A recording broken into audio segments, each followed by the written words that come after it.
اعوذ باللہ من الشیطان الرجیم بسم اللہ الرحمن الرحیم رب اشرح لی صدری ویسر لی امری واحلل عقدۃ من لسانی یفقہوا قولی ربی زدنی علما ربی زدنی علما ربی زدنی علما۔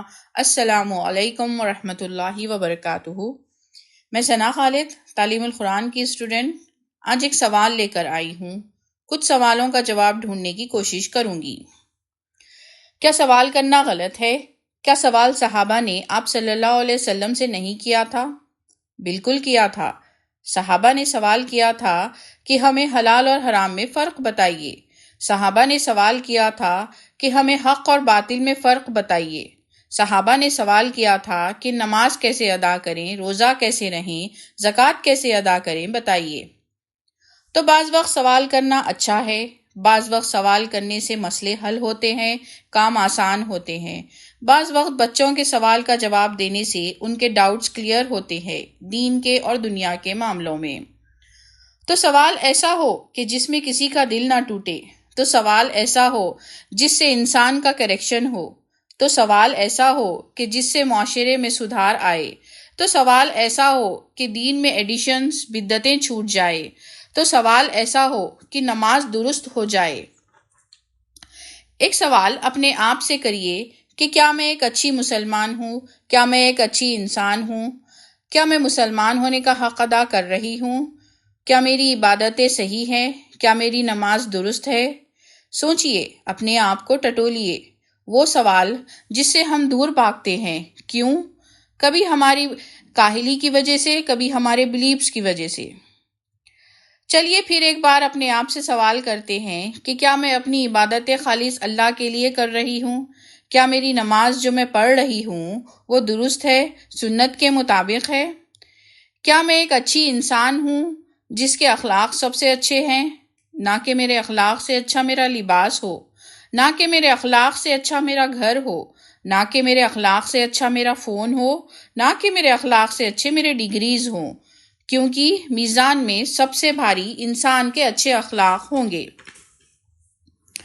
پھر چلیے ایک سوال لوگوں سے، معاشرے سے کرتے ہیں کہ کیا جو دین میں فالو کر رہی ہوں وہ میرے اللہ کا بھیجا ہوا، میرے نبی کا بتایا ہوا ہے یا معاشرے کا سکھایا ہوا ہے، جس میں کئی بدعتیں، کئی چھپے شرک، کئی ایڈیشنز شامل ہے۔ شادیوں میں، نکاح کے معاملوں میں ایڈیشنز، کھانوں میں اسراف، لباس میں، پردے میں ایڈیشنز، اہل کتاب کا، مشرکین کا دیکھا دیکھی طریقے اپنانا، برتھ ڈیز میں کیک، کینڈل جلانا، کرسمس پر کیک کاٹنا، وش کرنا، نیو ایئر کی مبارکبادیاں دینا، جبکہ قرآن میں کئی دفعہ اللہ تعالیٰ نے منع کیا، روکا، بتایا کہ مسلمان اہل کتاب کی مشابہت نہ کرے۔ معاشرے نے سکھایا شادیاں ایسی ہو، ہم نے سیکھ لیا۔ معاشرے نے سکھایا بچیوں کو شادیوں کے نام پر غلامی کرانا، ہم نے سیکھ لیا۔ معاشرے نے سکھایا نمازوں میں الگ الگ طریقے اپنانا، ہم نے سیکھ لیا۔ معاشرے نے سکھایا فیسٹیولز منانا، ہم نے سیکھ لیا۔ جو میرے نبی کی سنت ہے وہ کیوں یاد نہیں، وہ کیوں نہیں مضبوطی سے اپناتے، وہ کیوں نہیں سیکھتے؟ کیوں نہیں سمجھتے کہ ہمارا اسلام مشکل نہیں، تنگ نہیں، دقیانوسی بلیفز پر مبنی نہیں، بلکہ جو 1400 سال پہلے بولا گیا قرآن میں آج بھی وہی موجود ہے، اس کا ہر لفظ، ہر آیت وہی ہے جو آپ صلی اللہ علیہ وسلم کے ذریعے بھیجا گیا، بس اسے پڑھنا سمجھنا ہے، تو انشاءاللہ ہر بدعت، ہر چھپا شرک، ہر معاشرے کا سکھایا ہوا دین چھوٹ جائے گا اور ایمان اور عمل درست ہو جائے گا انشاءاللہ۔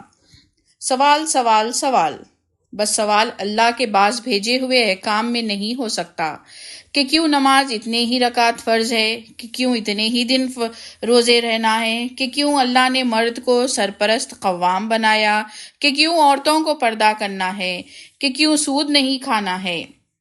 اگر سوال ان معاملوں میں آئے گا تو سمجھیے کہ شیطان وہاں پر آپ کو وسوسے ڈال رہا ہے، آپ کا ایمان کمزور کر رہا ہے۔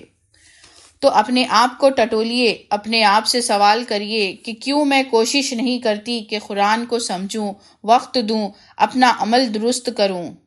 تو چلیے آج ایک سوال اللہ سے کرتے ہیں، عاجزی کرتے ہیں، گڑ گڑاتے ہیں کہ ہمیں سچے اور پکے مسلمان بنائے، ہمارے لیے ہدایت کے راستے کھولے، ہمارے ایمان کو مضبوط کرے، جس سے ہم فلاح پائے۔ آمین یا رب العالمین۔